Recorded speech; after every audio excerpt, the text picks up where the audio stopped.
More than 2 years ago, Clark Police Lieutenant Antonio Mannata came forward with explosive allegations. He'd secretly recorded the mayor, the police chief, and an internal affairs sergeant using racial slurs. In an interview last week with NJ Advanced Media, Mannata recounted Mayor Sal Bonacorso's reaction after hearing one of those recordings. He flipped out even worse, to the point that he had to be escorted out by the township attorney to a adjacent office of the conference room.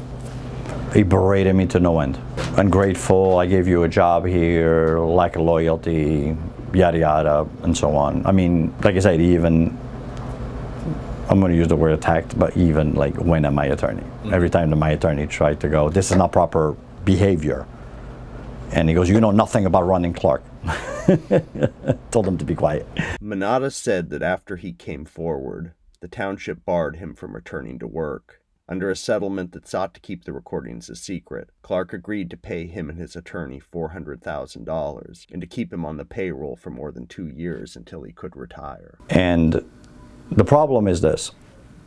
If the chief was the only culprit that I was complaining about, the mayor has a legal responsibility to suspend the chief, right? But how is the mayor going to suspend the chief when the chief knows that there's also recordings about the mayor? How is the chief going to suspend the captain when the captain knows there's also recordings about the chief? This is where the nepotism and the favoritism in the town take over, and it's just a lot easier just to pay me off and shut me up.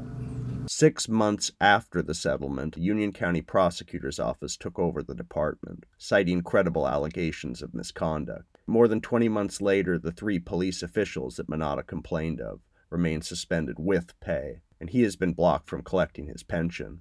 Bonacorso remains in office. So now I want you to think about this, and this is where it's important that people need to know. The 3 culprits in this, the 4 culprits, I'm sorry, are collecting paychecks by the township, paid by the township while they're home, and medical benefits, and padding their pensions.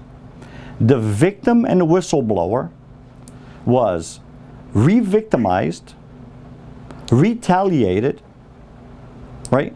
Not only by the initial agency, but also by the agency that's supposed to be doing the investigation on the initial wrong.